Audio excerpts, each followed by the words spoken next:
Hello बच्चों, हम एक बहुत लंबे टाइम के बाद दोबारा से अपने सारे सेशंस स्टार्ट करने जा रहे हैं। अब सारे सेशंस का मतलब जितने भी कॉम्पिटिटिव एग्जाम्स हैं जिसमें मैथ्स आती है, चाहे वो बैंक का एग्जाम हो, चाहे एसएससी एग्जाम हो, रेलवे एग्जाम हो, एनटीपीसी एग्जाम हो, और भी बहुत सारे स्टेट और नेशनल लेवल के एग्जाम्स जिसमें मैथ्स आती है, उन सभी एग्जाम्स में मैथ्स को बहुत शॉर्टेस्ट टाइम में सॉल्व करने के लिए जो भी कॉन्सेप्ट की जरूरत पड़ेगी, हम उन सब को डिस्कस करने जा रहे हैं। ओके, अगर हम बात करें केवल बैंक के एग्जाम की, तो बैंक के एग्जाम में मोस्टली क्वेश्चंस हमें शॉर्टेस्ट टाइम में सॉल्व करने होते हैं। ओके, सबसे कम टाइम में क्वेश्चन को सॉल्व करने की जितनी भी मेथड्स हो सकते हैं, उन सभी को हम डिस्कस करेंगे। लेकिन जब हम एसएससी के कॉन्सेप्ट की तरफ जाते हैं, तो एसएससी में हमें सफिशिएंट टाइम मिलता है, वहां पर हम शॉर्टेस्ट टाइम की बजाय अपने कॉन्सेप्ट के थ्रू भी क्वेश्चन को सॉल्व कर सकते हैं। ओके, लेकिन जब भी ऑब्जेक्टिव टाइप क्वेश्चंस की बात आती है, तो उसमें जो शॉर्ट ट्रिक्स एप्लीकेबल होती हैं, उनकी हमें बहुत जरूरत पड़ती है। ओके, लेकिन अगर हम बात करें तो मैथ्स अपने आप में एक इतना ब्रॉड सब्जेक्ट है जिसके किसी भी स्पेसिफिक चैप्टर से, किसी भी स्पेसिफिक टॉपिक से कुछ भी एग्जाम में पूछा जा सकता है। बैंक में लिमिटेड है, फाउंडेशन है कि आपके कुछ ही स्पेसिफिक चैप्टर से बहुत कुछ कवर हो जाता है। लेकिन जब एसएससी आता है तो एसएससी में एडवांस मैथ्स भी आती है। एडवांस मैथ्स में मोस्टली हमारे क्वेश्चंस शॉर्ट ट्रिक से सॉल्व नहीं हो पाते, वहाँ डिस्क्रिप्टिवली सॉल्व करने पड़ते हैं। ओके, लेकिन फिर भी हम कोशिश करेंगे जहाँ शॉर्ट ट्रिक एप्लीकेबल हो सके वहाँ शॉर्ट ट्रिक अप्लाई करें, और जहाँ डिस्क्रिप्टिवली जरूरत पड़ेगी वहाँ डिस्क्रिप्टिवली जाएं। लेकिन हम हर एक कॉन्सेप्ट को डीपली, बहुत ब्रॉडली, ताकि आपका each and every concept clear हो सके, इस फॉर्मेट में स्टडी करेंगे। ओके, चलिए हम स्टार्ट करते हैं आज अपना मैथ्स का लेक्चर नंबर 1। मैथ्स के क्वेश्चंस को सॉल्व करने के लिए हमें दो बातें तो चाहिए। पहला स्पीड एंड सेकंड एक्यूरेसी। इन दोनों के साथ ही हम किसी भी कॉम्पिटिटिव एग्जाम को क्वालिफाई कर सकते हैं। ओके, हमारे पास स्पीड भी होनी चाहिए और हमारे पास एक्यूरेसी भी होनी चाहिए, और दोनों ही चीजें केवल और केवल प्रैक्टिस से आ सकती हैं। ओके, लेकिन एक्यूरेसी एंड स्पीड के लिए हमें बहुत सारे कॉन्सेप्ट्स को याद भी करना पड़ेगा। इसलिए हम कह सकते हैं कि मैथ्स भी एक लर्निंग सब्जेक्ट है। ओके, मैथ्स में बिना याद किए आप अपना काम नहीं चला सकते। याद क्या करना है? आपको टेबल्स याद करनी पड़ेंगी। कहां तक? कोशिश कीजिए जहां तक हो जाए, फिर भी 1 से 30 तक तो होना ही चाहिए। ओके, 30, 35, 40 जितना आप कर सके उतना एडवांटेज रहेगा आपके पास। हमें स्क्वायर्स याद होने चाहिए। कहां तक? अगेन 30 तक तो कर ही ले, अप टू 30। ओके, तो 1 से 30 तक के स्क्वायर्स भी हमें याद होने चाहिए। हमें क्यूब्स भी याद होने चाहिए। कहां तक? जितना आप कर ले उतना आपके पास एडवांटेज। अब क्यूब्स कहां तक करने हैं? तो कम से कम 20 तक तो होने ही चाहिए, तो 1 से 20 तक के क्यूब्स भी याद कर लीजिए। इस तरह से हमें इतनी वैल्यूज तो याद होनी ही चाहिए, तभी हम शॉर्टेस्ट टाइम में क्वेश्चंस को सॉल्व कर पाएंगे। क्योंकि बिना टेबल्स के मल्टीप्लाई डिवाइड बहुत मुश्किल हो जाता है। बिना स्क्वायर्स के कई सारे क्वेश्चंस ऐसे हैं जिसमें स्क्वायर्स अगर आपको याद है तो बहुत इजीली सॉल्व हो जाता है। इसलिए कोशिश कीजिए कि आपके ये सारे कॉन्सेप्ट्स, ये सारे के सारे terms means tables, squares, cubes याद रखें। ओके, अगर आपको स्पीड के साथ क्वेश्चन को सॉल्व करना है तो इतना याद होना ही चाहिए, इसमें कोई एक्सक्यूज नहीं है। ओके, बिकॉज मैथ्स भी 70% लर्निंग, जस्ट 30% प्रैक्टिस। ओके, अब प्रैक्टिस कहाँ करनी है? जहां पर भी शॉर्टेस्ट वे में आप क्वेश्चन को सॉल्व कर सकते हैं वहां प्रैक्टिस की जरूरत है, और जहां पर आपको कॉन्सेप्ट्स की जरूरत है वहां लर्निंग पोर्शन आ जाता है हमारा। ओके, चलिए मैथ्स में हम स्टार्ट करते हैं आज कुछ बेसिक कॉन्सेप्ट्स के साथ। बेसिक कॉन्सेप्ट्स में आता है सबसे पहले मल्टीप्लिकेशन। अब मल्टीप्लिकेशन की बात करें तो मल्टीप्लाई करने के तरीके तो हम शुरू से मल्टीप्लाई करते ही आ रहे हैं। ओके, बचपन से मल्टीप्लाई करते आ रहे हैं। 10 से, 20 से, 100 से, 125 से मल्टीप्लाई किसी भी नंबर को हम कर सकते हैं। लेकिन अब हम जो मल्टीप्लाई करेंगे एग्जाम के पॉइंट ऑफ व्यू से, वो होगा one liner multiplication. Okay, like suppose double digit to double digit multiply करने की कोशिश करते हैं। पहले आपसे कहा 47 की मल्टीप्लाई 36 से कर। ओके, 47 की मल्टीप्लाई 36 से कर। अगर इनकी मल्टीप्लाई करनी है तो मल्टीप्लिकेशन की शॉर्ट ट्रिक्स क्या हैं? तो सबसे पहले वन लाइनर आता है क्रॉस मल्टीप्लिकेशन कॉन्सेप्ट। क्या है? अगर double digit to double digit करते हैं तो इसमें जनरली 3 स्टेप्स आते हैं, first step, second step and third step. First step, second step and third step. इन 3 स्टेप में double digit to double digit की मल्टीप्लाई हो जाएगी। क्या है ये स्टेप? अगर हम वेरिएबल टर्म्स में इसको समझने की कोशिश करें तो हमारा first step extremely right side में, केवल दाईं साइड के सीधा ऊपर मल्टीप्लाई, इसका मतलब b की d से मल्टीप्लाई कर दो, ये आपका फर्स्ट स्टेप हो जाता है। सेकंड स्टेप है क्रॉस। अब क्रॉस क्या है? तो क्रॉस ये होगा, इसका इससे और इसका इससे मल्टीप्लाई, इनका मल्टीप्लाई और इनका मल्टीप्लाई। इसका मतलब a का तो हम d से मल्टीप्लाई करेंगे, c का हम b से मल्टीप्लाई करेंगे और दोनों को जोड़ देंगे। ऊपर यहां से कोई कैरी आ रही है तो उस कैरी को भी इसमें जोड़ देंगे, तो ये हमारा सेकंड स्टेप हो जाता है। अब थर्ड स्टेप है इधर स्ट्रेट ऊपर, इसका मतलब इस तरफ स्ट्रेट ऊपर, तो a की c से मल्टीप्लाई करेंगे। इस स्टेप से कोई कैरी आती है, कोई हासिल आता है तो उसको यहाँ पर जोड़ देंगे। ये हमारे 3 स्टेप्स होते हैं क्वेश्चंस को सॉल्व करने। क्लियर? चलिए देखें यहाँ पर यहाँ कैसे करेंगे। तो पहला स्टेप है स्ट्रेट ऊपर राइट साइड में, तो 6 का करेंगे 7 से मल्टीप्लाई, 6 की 7 से मल्टीप्लाई, 6 7 से 42, कैरी हो गया 4। अब आता है क्रॉस, सेकंड स्टेप, तो इसका इससे मल्टीप्लाई और इसका इससे मल्टीप्लाई, और इन दोनों मल्टीप्लाई को आपस में जोड़ना है। देखो बच्चों, आपकी जोड़ने की स्पीड जितनी ज्यादा होगी, क्रॉस मल्टीप्लिकेशन का ये कॉन्सेप्ट, ये मेथड आपको उतना ही ज्यादा एडवांटेज देगा। तो ऐसे में 6 4 जा 24 और 7 3 जा 21, इन दोनों को प्लस करना है। 24 21 45, 45 में 4 प्लस किया 49, कैरी 4 हो जाए। ओके, अब स्ट्रेट ऊपर एक्सट्रीमली लेफ्ट साइड में, तो 4 3 जा 12 and 4 60, सो 47 मल्टीप्लाइड बाय 36 कितना हो गया? 1692। इस तरह से हम double digit to double digit किन्हीं भी नंबर्स की मल्टीप्लाई इजीली कर सकते हैं। ओके, नेक्स्ट क्वेश्चन है हमारे पास मल्टीप्लाई के लिए 84 मल्टीप्लाइड बाय 79, इनकी मल्टीप्लाई करना। अगेन ये कॉन्सेप्ट यूज करते हैं। 9 4 जा 36, carry 3, second step cross multiply, 8 9 जा 72, 7 4 जा 28, दोनों को प्लस किया 100 and 3, that is 103, 10 carry. Next है 8 7 जा 56 and 10 66, लेट्स गो मल्टीप्लाई, ये आपका मल्टीप्लाई हो जाता है ना इजी। इस तरह से हम वन लाइन में double digit to double digit multiply करें। लेकिन अगर double digit to double digit multiply करते समय नंबर्स में स्पेसिफिक कंडीशन मिल जाती है तो यही मल्टीप्लिकेशन और भी आसान हो सकती है। कैसे? चलिए देखते हैं। देखें, कुछ मल्टीप्लिकेशन के लिए हमारे पास नंबर्स हैं, इन नंबर्स में एक स्पेसिफिक कंडीशन बन रही है, और वो कंडीशन क्या है अगर देखें तो, अगर हम यहां देखते हैं तो 7 और 3 अगर आप इनको जोड़ेंगे तो ये हो जाता है 10, जबकि इस तरफ 8 और 8 आपस में बराबर है। दैट मींस वंस प्लेस के डिजिट्स का सम 10 है, इकाई के अंकों का योग 10 है, और दहाई के अंक आपस में बराबर है, टेंस प्लेस के डिजिट्स आपस में बराबर। इधर देखें, वंस प्लेस के डिजिट्स का सम 10 है और टेंस प्लेस के डिजिट्स आपस में बराबर हैं, तो ये एक स्पेसिफिक कंडीशन है। जब भी डबल डिजिट के किसी नंबर की डबल डिजिट के किसी दूसरे नंबर से मल्टीप्लाई होती हो और ऐसे में वंस प्लेस के डिजिट्स का सम 10 और टेंस प्लेस के डिजिट्स आपस में बराबर हो तो ये मल्टीप्लिकेशन और भी आसान हो जाती है। कैसे? चलिए देखते हैं।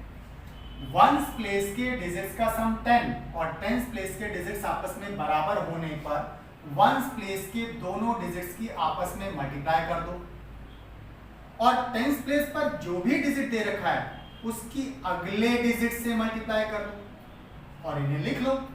दैट मींस 8 की तो अगले डिजिट 9 से मल्टीप्लाई 72 और 7 की 3 से multiply 21, that's your multiply. It means 83 का 87 से मल्टीप्लाई 7221। ओके, इधर देखते हैं। 6 का 4 से मल्टीप्लाई, लेकिन ऐसा कब करना है? जब वंस प्लेस के डिजिट्स का सम 10 और टेंस प्लेस के डिजिट्स आपस में बराबर हो, तभी ऐसा करना है कि वंस प्लेस के दोनों डिजिट्स की आपस में मल्टीप्लाई करेंगे और टेंस प्लेस के डिजिट की अगले डिजिट से मल्टीप्लाई कर देंगे। तो 9 10 जा 90, 6 4 जा 24, ये 94 मल्टीप्लाई का 96 हो जाएगा। क्लियर? एक और नंबर देखते हैं। वंस प्लेस के डिजिट्स का सम 10, टेंस प्लेस के डिजिट्स आपस में बराबर, तो वंस प्लेस के डिजिट्स की आपस में मल्टीप्लाई 16 और टेंस प्लेस के डिजिट की अगले डिजिट से। ओके, तो 6 की 7 से मल्टीप्लाई 42, सो मल्टीप्लाई 42 16, ये हमारा मल्टीप्लाई हो जाता है। आसान है ना? तो डबल डिजिट के डबल डिजिट से मल्टीप्लाई करते समय अगर कभी भी इकाई के अंकों का योग 10 और दहाई के अंक आपस में बराबर हो तो ऐसे में मल्टीप्लाई करते समय वंस प्लेस के डिजिट्स का आपस में मल्टीप्लाई कीजिए और टेंस प्लेस के डिजिट की अगले डिजिट से मल्टीप्लाई कीजिए। लेकिन यहाँ एक छोटी सी बात आपको याद रखनी पड़ेगी, वो क्या कि जब भी हम वंस प्लेस के डिजिट्स की मल्टीप्लाई करें तो वो डबल डिजिट का नंबर होना चाहिए। अगर वो डबल डिजिट का नंबर नहीं है तो उसे डबल डिजिट का नंबर बनाओ।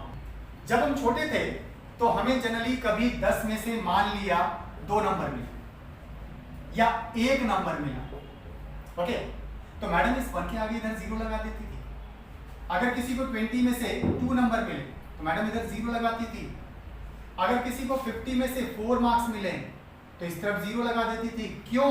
ताकि आप राइट साइड में 0 लगाकर उसे 40, 20, 10 ना बना लें। इसलिए इसका मतलब ये हुआ कि 1 को 01 लिखा जा सकता है, 2 को 02 लिखा जा सकता है, 4 को 04 लिखा जा सकता है। तो इस तरह से वंस एक सिंगल डिजिट को हम डबल डिजिट में ऐसा लिख सकते हैं। दैट मींस 1 को हम 01, 2 को हम 02 ऐसा लिख सकते हैं। इट मींस वंस डिजिट की मल्टीप्लाई करते समय अगर सिंगल डिजिट में प्रोडक्ट आ रहा हो, मल्टीप्लिकेशन आ रहा हो, तो उसे डबल डिजिट में कन्वर्ट करना पड़ेगा। फॉर एग्जांपल लेट हमसे कहा 79 मल्टीप्लाइड बाय 71, इनकी मल्टीप्लाई रूल के अकॉर्डिंग वंस प्लेस के डिजिट्स का सम 10 होना चाहिए और टेंस प्लेस के डिजिट्स आपस में बराबर होने चाहिए। ऐसे में 9 1 जा 9 लिखेंगे, लेकिन तो एक डिजिट का नंबर हो गया, तो इसे डबल डिजिट में कैसे लिखें? 09। तो 9 1 जा 9 नहीं लिखेंगे, 09 लिखेंगे। और 7 की अगले डिजिट से मल्टीप्लाई करेंगे तो 7 की 8 से मल्टीप्लाई, 7 8 जा 56, सो प्रोडक्ट विल बी 5609। ये इसका मल्टीप्लाई हो जाएगा। क्लियर?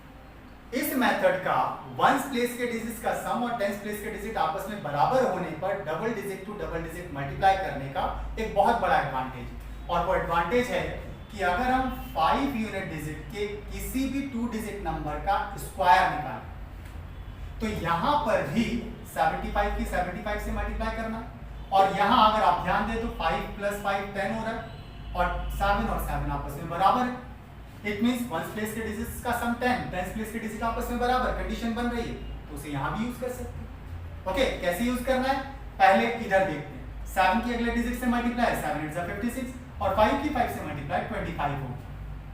क्लियर? तो 75 का स्क्वायर कितना हो गया? 5625। ऐसे में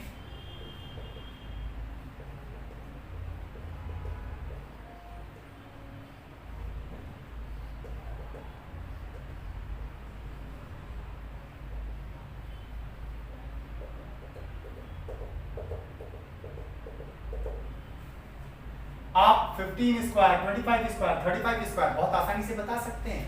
क्या करना है? 1 की अगले डिजिट से मल्टीप्लाई, 1 2 जा 2, 5 का 5 से मल्टीप्लाई 25। इट मींस लास्ट में तो 25 ही आना। 15 का स्क्वायर में भी 25, 25 के स्क्वायर में भी लास्ट में 25।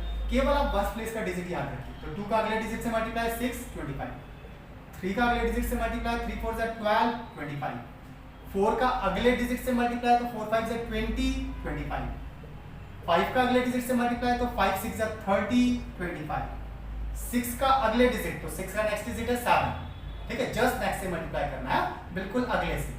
तो 6 का अगले डिजिट 7 से मल्टीप्लाई तो 6 7 जा 42 25, 7 8 जा 56 25, 8 9 जा 72 25, 9 का अगले डिजिट 10 से मल्टीप्लाई 90 25। ये हमारे स्क्वायर्स हो जाते हैं, तो इन्हें तो हमें याद करने की जरूरत ही नहीं, हम इस मेथड के थ्रू बहुत आसानी से इनके स्क्वायर्स निकाल सकते हैं।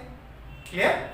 तो इस तरह से हमने देखा कि double digit to double digit multiply करते समय अगर कभी भी वंस प्लेस के डिजिट्स का सम 10 और टेंस प्लेस के डिजिट आपस में बराबर हो तो उसका स्क्वायर्स में कौन से स्क्वायर्स? जिनका यूनिट डिजिट 5 हो, केवल उसमें यूज किया जा सकता है और बहुत आसानी से इनके स्क्वायर्स हम बता सकते हैं। अब अगर आपके सामने आता है 65 का स्क्वायर बताओ, तो क्या करेंगे? 6 की अगले डिजिट 7 से मल्टीप्लाई 42 25। आपसे कहा गया 35 का स्क्वायर बताओ, तो 3 के अगले डिजिट 4 से मल्टीप्लाई कितना होगा? 3 4 जा 12 25। ओके, आसानी से बता पाए। आपसे कहा 95 का स्क्वायर बताओ, तो 9 के अगले डिजिट 10 से मल्टीप्लाई 90 25। ये सब इनके स्क्वायर्स होंगे, आसानी से निकाल पा रहे हैं। तो इस तरह से हम स्क्वायर्स के अंदर कौन से यूनिट डिजिट 5 वाले नंबर्स में स्क्वायर्स को इजीली फाइंड कर सकते हैं मल्टीप्लिकेशन के कॉन्सेप्ट। अब double digit to double digit multiply करते समय एक और स्पेसिफिक कंडीशन अगर बन जाती है तो फिर हमारे लिए मल्टीप्लिकेशन और भी आसान हो सकता है। और वो कंडीशन है कि अगर हमसे double digit to double digit multiply करते समय जिन नंबर्स की मल्टीप्लाई करनी है वो दोनों ही नंबर्स 100 के आसपास हो जाए या सिंपली 90 से बड़े हो जाए, जैसे 92, 93 का मल्टीप्लाई, 95, 96 का मल्टीप्लाई, ओके 98, 99 का मल्टीप्लाई, मींस 90 से बड़े हो। 90 से छोटा हो तो भी चलेगा, मींस 100 के आसपास के नंबर्स की हम बात करें, लेकिन बहुत छोटा नहीं होना चाहिए। ओके, तब ऐसे नंबर्स, लेट आपसे कहा 88 एंड 96 का मल्टीप्लाई, ऐसे नंबर्स की मल्टीप्लाई जो 100 के आसपास है, अगर मल्टीप्लाई करने के लिए कहा जाता है तो फिर हम इन नंबर्स की मल्टीप्लाई और स्पेसिफिक कॉन्सेप्ट से कर सकते हैं, और वो है अगर हम इसकी बात करें तो 95 और 96 दोनों ही नंबर 100 के पास है, तो 100 से छोटे हैं। कितने छोटे हैं? ये नंबर 100 से 5 छोटा है और ये नंबर 100 से 4 छोटा है। ओके, ये 100 से 5 छोटा है और ये 100 से 4 छोटा है। जितने जितने छोटे हैं उन दोनों की तो आपस में मल्टीप्लाई कीजिए, 5 4 20। ओके, अब किसी भी एक तरफ क्रॉस 95 में से 4 को माइनस कर दीजिए, कितना आएगा? 91। सेकंड साइड भी अगर आप ऐसा करेंगे तो इतना ही आएगा, तो इसीलिए किसी भी एक तरफ का डिफरेंस, तो क्रॉस में डिफरेंस, तो 95 minus 4 is 91, it means 95 into 96 होता है 9120, इधर या इधर एज यू विश। ठीक है, 95 में से 4 माइनस किया तो भी 91 और 96 में से 5 माइनस करेंगे तो भी 91 आएगा, इसलिए किसी भी एक तरफ हम बात करें। 95 में से 4 माइनस किया 91 और इन दोनों का मल्टीप्लाई 20। मल्टीप्लाई में याद रखिएगा कि इनकी मल्टीप्लाई डबल डिजिट होनी चाहिए, सिंगल डिजिट है तो डबल डिजिट में कन्वर्ट कर लीजिए। क्लियर? जैसे यहां बात करें तो 98 100 से कितना कम है? 2। 99 100 से कितना कम है? 1। दोनों की मल्टीप्लाई करेंगे तो 2 1 जा 2, ये सिंगल डिजिट है तो इसे डबल डिजिट में लिखिए, मींस 02 लिखेंगे। क्लियर? अब किसी एक तरफ क्रॉस, तो 98 में से 1 माइनस करते हैं 97, सो 98 का 99 से मल्टीप्लाई 970 वो 2 हो जाएगा। क्लियर है? आया समझ में? इसको देखते हैं, 92 100 से कितना कम है? 8 कम। 93 100 से कितना कम है? 7 कम।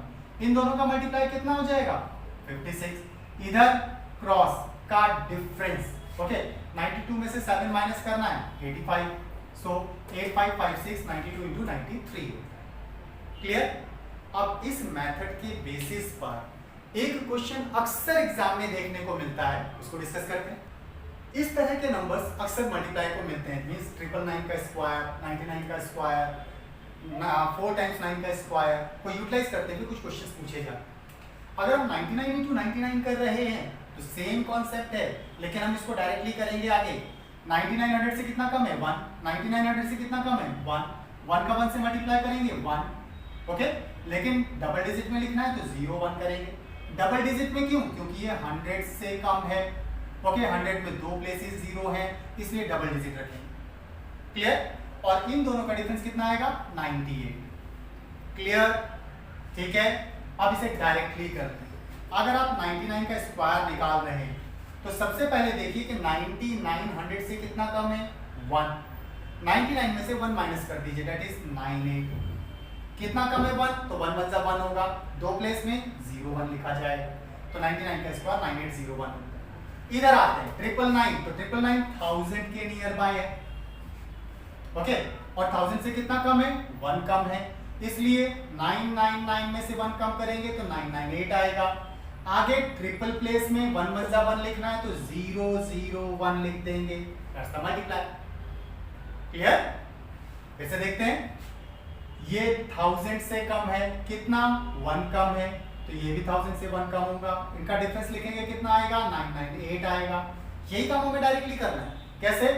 जब भी आप 999 का स्क्वायर निकाल रहे हो तो क्या करेंगे? 999 1000 से कितना कम है? 1 कम है, तो 1 को इसमें से माइनस कर दीजिए, कितना आ गया? 998 आ गया। ओके, अब आगे जो 1 कम है तो 1 की 1 से मल्टीप्लाई करेंगे 1 आएगा, लेकिन 1 हमें ट्रिपल डिजिट में चाहिए, सो 001 लिखेंगे, दैट्स द मल्टीप्लाई। क्लियर? चलिए इधर देखते हैं, आपसे कहा 9999 का स्क्वायर कितना होगा, तो 9999 ये किसके आसपास है? 10,000 के। तो 10,000 से कितना कम है? 1 कम है, तो इसमें से 1 माइनस करें कितना आएगा? 9998। ओके, आगे 1 1 जा 1 लिखना है, लेकिन 4 डिजिट्स का नंबर, तो कितना होगा? 0001, दैट्स द मल्टीप्लाई, ये इसका मल्टीप्लाई हो जाएगा। क्लियर? ये भी एग्जाम में यूटिलाइज किया जाता है क्वेश्चन के अंदर, इसलिए आपको ये कॉन्सेप्ट क्लियर होना चाहिए। समझ में आया? नाउ अगर हमारे नंबर 90 से छोटे भी चले जाते हैं, सपोज 88 और दूसरा नंबर सपोज आपको दे रखा है 96, इनका मल्टीप्लाई 100 के आसपास तो है, तो ये 100 से कितना कम है? 12 कम, 12 कम, और ये 100 से कितना कम है? 4 कम। इन दोनों की मल्टीप्लाई कितनी हो जाएगी? 48। किसी भी एक तरह का डिफरेंस, तो इन दोनों का डिफरेंस ले लेते हैं। 88 में से 4 माइनस करेंगे कितना आएगा? That is 84। सो 88 और 96 का मल्टीप्लाई कितना होता है? 8448, ये इसका मल्टीप्लाई हो जाएगा। हम इस कॉन्सेप्ट को यूज कर सकते हैं, लेकिन जैसा कि मैंने अभी कहा था कि 90 से बड़े हो, 90 से छोटे होने पर आपको डिफरेंस लेना आना चाहिए। अगर आप इनका डिफरेंस निकालेंगे तो भी 84 ही आता है। 96 में से 2 माइनस कीजिए, 94, 10 माइनस करेंगे 84। ओके, तो इट मींस इन दोनों का डिफरेंस 84 हो जाता है। तो किया जा सकता है, इस मेथड को यूज कर सकते हैं, लेकिन बेस्ट ऑप्शन रहता है कि 90 से बड़े होने पर यूज करें। क्लियर? इस तरह से आज हमने double digit to double digit multiplication के कॉन्सेप्ट्स को देखा था। नेक्स्ट वीडियो लेक्चर में हम और भी स्पेसिफिक कॉन्सेप्ट को देखेंगे जिससे हमारी कैलकुलेशन बढ़ सके। अब ऐसे ही नंबर्स की आप कंटिन्यूअसली प्रैक्टिस करते रहिए, और अगर आपको हमारे कॉन्सेप्ट्स अच्छे लगे हों तो प्लीज़ हमारे चैनल को सब्सक्राइब, लाइक एंड शेयर जरूर कीजिएगा। आज के लिए इतना ही। Thank you for today. Next video lecture में कुछ और स्पेसिफिक कॉन्सेप्ट के साथ आपके सामने रिप्रेजेंट होंगे। तब तक के लिए thank you and good bye.